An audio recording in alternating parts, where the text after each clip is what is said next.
لا حول ولا قوة إلا بالله العلي العظيم. أعوذ بالله من الشيطان الرجيم. بسم الله الرحمن الرحيم.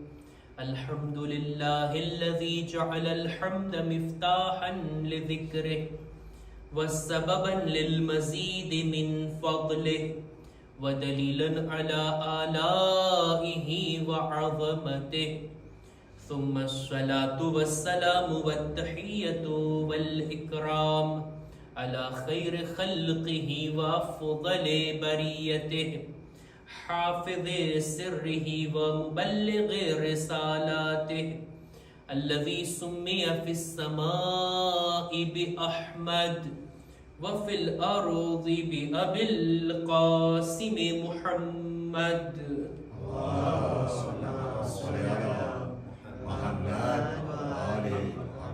وعلى أهل بيته الطيبين الطاهرين المعصومين المظلومين ولعنة الله على أعدائهم أجمعين. أما بعد فقد قال الله سبحانه وتعالى في كتابه الكريم بسم الله الرحمن الرحيم. وقال ربكم ادعوني استجب لكم. صلوات پر محمد و آل محمد.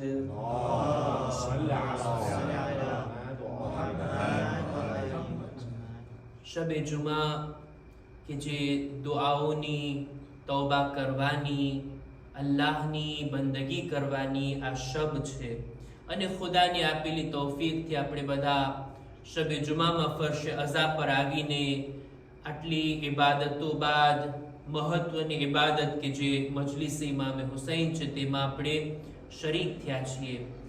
ખુદાવંદ આલમ કુરાન મજીદમાં ફરમાવે છે કે તમે દુઆ કરો, હું જવાબ આપીશ, હું તમારી દુઆને કબૂલ કરીશ. આ ખુદાનો વાયદો છે. માસુમીનની હદીસની અંદર અમુક બાબતોને એવી રીતના બયાન કરવામાં આવી કે બે ચીજોની દરમિયાન ખરો સંબંધ અને ખરો રબ્ત છે. આપણા છઠ્ઠા ઇમામ ઇમામે જાફર સાદિક અલૈહિસ્સલામ એમની એક હદીસને મારે રજૂ કરવી છે. આપણા છઠ્ઠા ઇમામ ફરમાવે છે કે જેને ચાર ચીજો મળી ગઈ તો સાથોસાથ બીજી ચાર ચીજો એને મળવાની છે. એ ચાર ચીજોથી મહેરૂમ નહીં રહે.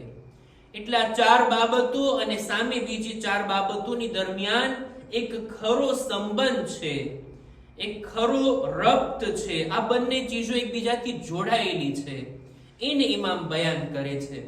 દાખલા તરીકે સૂરજ ઉગી જાય એટલે અંજવાળું થઈ જાય. સૂરજનું ઉગવું અને અંજવાળું થવું આ બંને વચ્ચે એક સંબંધ છે. આ બંનેમાંથી એવું ના બની શકે કે સૂરજ આવી જાય અને અંજવાળું ના થાય. આ બંને એક સાથે જોડાયેલા છે.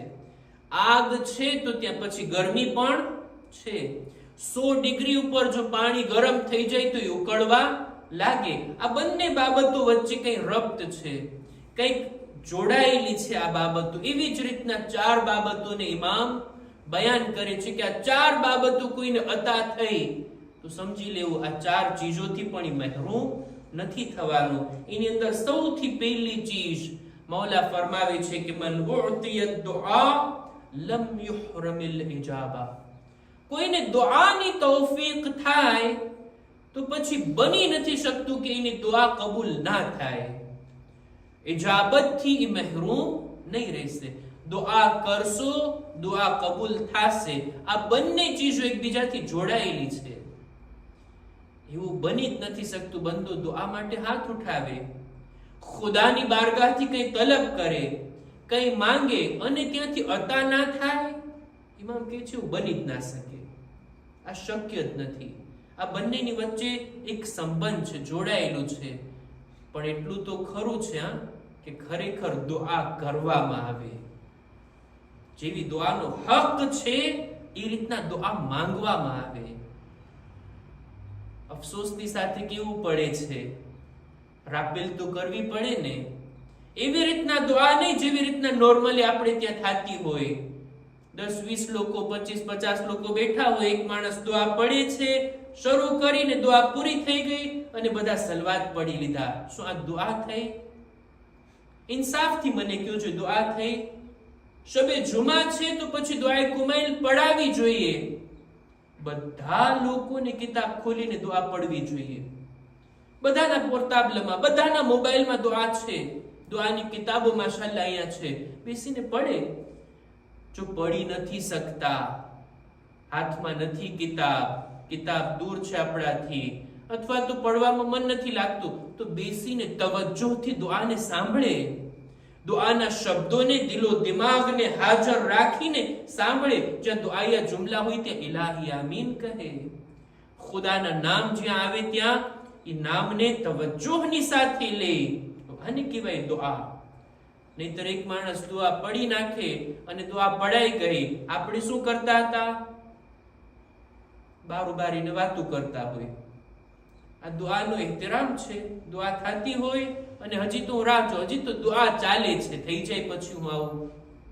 આ દુઆ જો કોઈને તૌફીક મળે દુઆ કરવાની, તો પછી દુઆ કબૂલ થયા વગર નહીં રહે. કોઈ પણ દુઆ આપણે પડી તો એના આદાબ છે, એના માનિયર છે, એને રિસ્પેક્ટ કરીને પછી કોઈ દુઆ કરે જોઈએ. દુઆ અહેદ આપણે પડીએ છીએ, બસ એમને પડી લીધા, એની અંદર હું શું કહું છું? મારા જમાનાના ઇમામને હું પુકારું છું. એ દિવસે હું કરેલા વાયદા, વચન, બૈઅતને ફરી પાછો રિન્યુ કરું છું. મૌલા આજના દિવસે હું ફરી પાછો તમારા હાથ ઉપર બૈઅત કરું છું. આ છે દુઆ અહેદ. દુઆ અહેદમાં ઇમામે જમાનાનું એક નામ આવે છે જેનું રિસ્પેક્ટ છે કે ઊભા થઈ જાય એ નામ માટે. દુઆ અહેદ જ્યારે પડાઈ જાય ત્યારે 3 વખત હાથ મારીને અલ અજલ બેતાબીની સાથે કે મૌલા અમે આ જમાનાથી કંટાળી ગયા છીએ, તમારી રાહ જોઈએ છીએ. એમ હોય દુઆ અહેદ. એમ નહીં કે બસ પડી નાખ્યા. થાવી જોઈએ દુઆ અહેદ. દુઆ કુમૈલ થાવી જોઈએ. એક શબે જુમા આપણે દુઆ કુમૈલ કેન્સલ રાખીએ જોઈએ, કયામત આવી જશે. દુઆ કુમૈલ ના થઈ પણ દુઆ કુમૈલ થાય છે, શું એનો હક અદા થાય છે કે પછી નાઉઝુબિલ્લાહ બેહુરમતી થાય છે? હું યા તો દુઆ પઢું અથવા તો દુઆના અપમાન કરવામાં હું શામિલ ના થાવ. દુઆનો રિસ્પેક્ટ રાખવું, બેસીને સાંભળવું, દુઆનો એહતરામ જાળવું. હું પઢું અથવા તો એવું કોઈ કામ ના કરું કે જે દુઆના એહતરામની ખિલાફ હોય. બસ અમારે એક સૂચના આપવી હતી કે દુઆનો આપણે રિસ્પેક્ટ કરીએ. કોઈને જો સાચા દિલથી, ખરા દિલથી દુઆ માટે હાથ ઉઠાવવાની તૌફીક મળે અને ખુદા પાસેથી કંઈ માંગે, તો બની નથી શકતું. છઠ્ઠા ઇમામ કહે છે કે એની દુઆ કબૂલ ના થાય. હમણાં, પછી, બાદમાં, વહેલી, મોડી, જે માંગ્યું એના કરતા બહેતર, એની બદલીમાં કઈ સારી વસ્તુ અથવા કઈ ના મળે તો કયામતમાં આ દુઆ કરીને એના બદલામાં જે દરજ્જો, જે મકામ આખિરતમાં મળશે, બંદો એને જોઈને રાજી થશે. કઈ ને કઈ મળવાનું તો છે જ. આપણે જે હાથ ઉઠાવીને માંગ્યું એ એમને નથી જવાનું. એક સલવાત પર મુહમ્મદ વાલે મુહમ્મદ.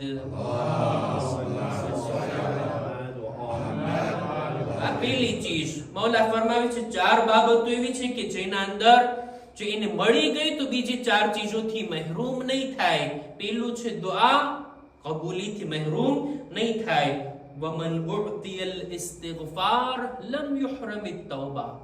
કોઈને ઇસ્તિગફાર કરવાની, માફી માંગવાની તૌફીક મળી તો પછી શક્ય નથી કે એની તૌબા કબૂલ ના થાય. વળી પાછો કહો, ઇસ્તિગફાર ખરો ઇસ્તિગફાર, પછતાવાની સાથે ઇસ્તિગફાર. નહીતર એમ નહીં કે દિલમાં ગુનાહ કરવાની હજી તમન્ના છે અને તૌબા ઇસ્તિગફાર કરે અને મોઢા ઉપર તમાચા મારી લીધા, શું તૌબા કબૂલ થશે? ના, ઈ નહીં. ખરો ઇસ્તિગફાર, ખરી રીતના ખુદાની પાસે જો માફી માંગવાની કોઈને તૌફીક મળી તો બની ના શકે એની તૌબા કબૂલ ના થાય. ઇસ્તિગફાર કરવું અને તૌબાનું કબૂલ થાવું, આ બંનેની વચ્ચે એક સંબંધ છે. આ બંને એક સાથે જોડાયેલા છે. આ બીજી ચીજ. અને ત્રીજી વાત, વમન ઉઅતિય શુક્ર લમ યુહરમ ઝિયાદા. કોઈને શુક્ર કરવાની તૌફીક મળી તો બની નથી શકતું એની નેમતમાં વધારો ના થાય. શુક્રના બારામાં આજકાલનું વધારે બયાન કરું છું. ગઈકાલની મજલિસ પણ આપણે શુક્રના બારામાં અમુક વાતોને રજૂ કર્યા. ખરેખર શુક્ર, દિલથી ખુદાની નેમતોનો આભાર માનીએ, શુક્ર અદા કરીએ. અને શુક્ર કરવાનો એક તરીકો આ છે કે ઇન્સાન પોતાના માથાને સજદામાં ઝુકાવી લે. શુક્રન લિલ્લાહ, સજદે શુક્ર અદા કરે. અલ્લાહની આટલી બધી નેમતો છે કે જે આપણી પાસે છે. ગઈકાલે વાતોને બયાન કરી, મારે રિપીટ નથી કરવી. આટલી નેમતો ઉપર, કેટલી નેમતો ઉપર આપણે શુક્રના સજદા કર્યા છે. સજદે શુક્ર મેં અદા કર્યો છે. મફાતિહુલ જિનાનમાં મરહુમ શેખ અબ્બાસ કુમી એક ચેપ્ટર લખે છે, આખું એક બાબ છે સજદે શુક્રના બારામાં. સજદે શુક્રની ફઝીલતને બયાન કરે છે, કયા zikr આપણે પડવા જોઈએ, કેવી રીતના સજદે શુક્ર કરાય. આ બધી વાતો આની અંદર પોતે લખે છે. પણ આપણે મફાતીમાં આપણે કામની દુઆ હોય એ જ લેતા હોય. ઘણું બધું લખેલું છે મફાતીમાં. આ સજદે શુક્રની વાત આવી છે તો એ બયાન કરું. સજદે શુક્રની એટલી ફઝીલત છે, ખાસ કરીને 5 ટાઈમ નમાઝ પડવા માટે તો આપણે મુસલ્લા ઉપર આવતા હોય, મોહર પણ આપણી સામે હોય, સજદો કરવો બિલકુલ ઈઝી થઈ જાય. નમાઝ પડ્યા બાદ, વાજિબ નમાઝ બાદ ઇન્સાન સજદામાં સર રાખે અને સજદે શુક્ર અદા કરે. રિવાયતમાં મળે છે, જે કોઈ સજદે શુક્ર કરે ને, ખુદા એના માટે 10 નેકી લખે છે, 10 ગુનાહ એના માફ થાય અને જન્નતમાં 10 દરજા એના બુલંદ થાય છે. એક સજદે શુક્ર કેટલી વાર લાગે? અમુક સેકન્ડ સજદામાં જઈને કહે શુક્રન લિલ્લાહ, શુક્રન લિલ્લાહ. આપણા ઇમામો એટલા સજદા કરતા. આપણા 5મા ઇમામ ઇમામે મુહમ્મદ બાકિર અલૈહિસ્સલામ,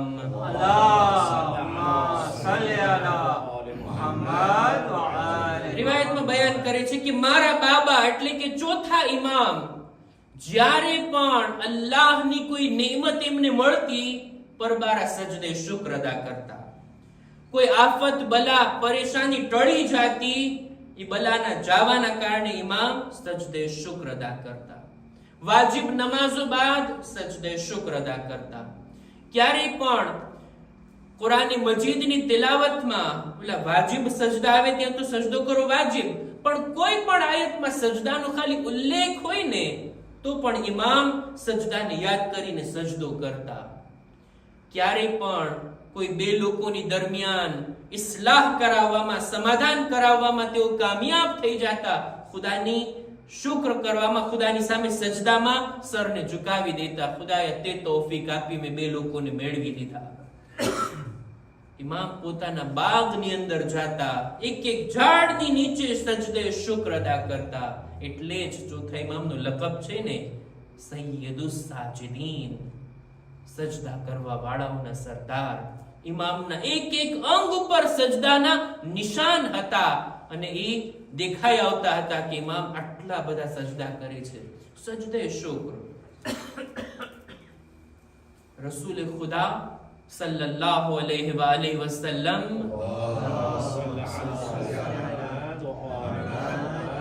આટલી બધી ઇબાદતો કરતા, એટલી નમાઝો, એટલી દુઆઓ, એટલું ગિરિયા કરતા કે બેહોશ થઈ જવાની હાલત સુધી પહોંચી જતા. એટલી બધી ઇબાદત. એમની ઝૌજા એમનાથી સવાલ કરે છે, યા રસૂલલ્લાહ, આટલી બધી ઇબાદત તમે કરો છો, ખુદાએ કેટલો મર્તબો તમને આપ્યો છે.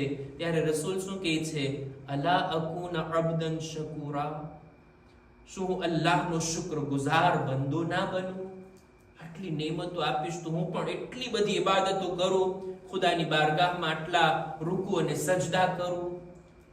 સજદા, સજદે શુક્ર ઇમામોની સીરતમાં અનેક ઠેકાણે દેખાય છે. રાવીનું નામ છે હશામ, પોતે કહે છે, હું 7મા ઇમામ સાથે સફર કરી રહ્યો હતો. રસ્તામાં અચાનક ઇમામે સવારીને રોકી, નીચે ઉતરા અને સજદા કર્યા. પછી ઇમામ ફરી પાછા સવાર થયા અને પોતાની સફરને આગળ વધાર્યા. મેં સવાલ કર્યો, મૌલા, અત્યારે સજદો કરવાનું શું કારણ? ઇમામ કહે છે, મને અલ્લાહની એક નિયમત યાદ આવી ગઈ અને ચાહ્યું કે હમણાં જ અલ્લાહની આ નિયમતનો હું શુક્ર અદા કરી લઉં. સજદે શુક્ર. ખુદાની નિમતની કદર જાણીએ, કદરો કિંમતને જાણીએ અને એનો શુક્ર અદા કરીએ. ઇમામ ફરમાવે છે, જે કોઈ પણ શુક્ર કરવાની તૌફીક રાખતો હોય ને તો બની નથી શકતું કે એની નિમતમાં વધારો ના થાય. અને ચોથી ચીજ, વમન ઉઅતિય સબ્ર લમ યુહરમિલ અજ્ર, જેને સબ્રની તૌફીક મળી એ અજરો સવાબથી મહેરૂમ નહીં રહે. સબ્રના ઘણા બધા પ્રકાર, સબ્ર એક અલગ મૌઝૂ છે, પણ ઇન્સાનના વજૂદમાં જો સબ્ર જેવી સિફત હોય ને તો યાદ રાખવું જોઈએ, અત્યારે હું જે કંઈ સહન કરું છું એનો અજર ખુદા પાસે મહેફૂઝ. એવું નથી હું સબ્ર કરી લઉં અને ખતમ. ના, જેને સબ્રની તૌફીક મળી એનો અજર પણ ખુદાની બારગાહમાં છે, એ ક્યારે એનાથી મહેરૂમ નહીં થાય. પણ જો બેસબરીથી કામ લીધા, કંઈ પણ સહન ના કરે ઇન્સાન, બેસબરો બની જાય, ધીરજ ના રહે એના અંદર, જરાય પાસિયાંસ ના હોય, આ માણસ કેવી રીતના ખુદાની બારગાહથી અજરનો મુતાલિબો કરી શકશે? હું 4 બાબતોને બયાન કર્યો આજે છઠ્ઠા ઇમામની આ હદીસથી કે જેને 4 ચીજો મળી એ 4 ચીજોથી મહેરૂમ નહીં થાય.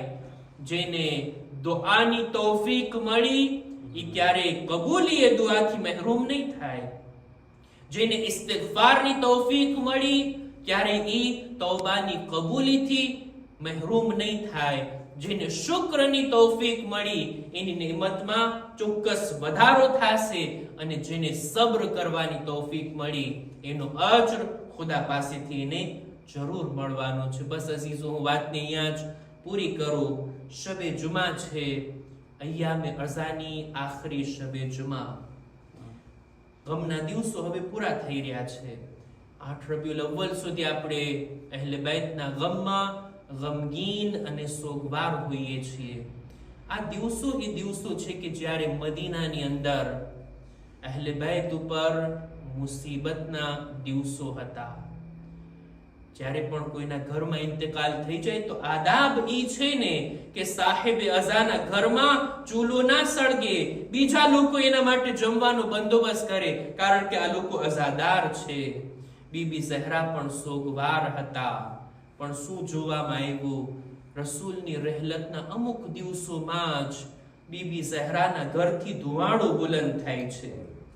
જ્યારે તપાસ કરવામાં આવી, શું બીબી ઝહરા રસૂલનો એહતરામ ન જાળવા, રસૂલે ખુદાનો સોગ ના મનાવ્યા, એમના ઘરમાં ચૂલો સળગવા લાગ્યો, ધુવાડો બુલંદ થાય છે. પણ જ્યારે તપાસ કરવામાં આવી ત્યારે જાણવા મળ્યું, હા, બીબી ઝહરાના ઘરથી ધુવાડો બુલંદ થાય છે તે ચૂલાનો નથી, બલકે એમના દરવાજાને આગ લગાડવામાં આવી. હક તો ઈ હતો કે મુસલમાનો આવતે બીબી ઝહરાને તસલિયત આપતે કે એ બીબી, તમારા બાબાના જવાથી તમે ગમગીન છો, તમારા દુઃખમાં અમે પણ ભાગીદાર છીએ. બીબીને તસલ્લી આપવી તો દૂરની વાત, એવી મુસીબતો બીબી જોયા છે, એવા મસાઈબને પોતાના ઉપર ઉઠાવ્યા છે કે ખુદ પોતે પોતાની જબાનથી પોતાનો મરસીઓ પડે છે. સુબ્બત અલૈયા મસાઈબુન લવન્નહા સુબ્બત અલલ અય્યામ સિરના લયાલિયા. એ બાબા, તમારા જવાબાદ ફાતિમા પર એવી મુસીબતો પડી, જો રોશન દિવસો પર પડતે તો અંધારી રાતમાં બદલી જાતે. હું નથી જાણતો બીબી ઝહરા કઈ મુસીબતની વાત કરે છે. દરવાજો સળગાવવાની મુસીબત, પહેલું શિકસ્તા થવાની મુસીબત, કે પછી મોહસિનની શહાદતની મુસીબત, કે અલીની મઝલૂમી, એમના ગળામાં રસ્સી નાખીને એમને મસ્જિદ સુધી ખેંચીને લઈ જાય. અલા લઅનતુલ્લાહ અલલ કૌમિ ઝાલિમીન વસયઅલમુ અલ્લઝીન ઝલમુ અય્ય મુન્કલબિ યન્કલિબૂન. इन्ना लिल्लाह व इन्ना इलैहि राजिऊन. मातम हुसैन या हुसैन.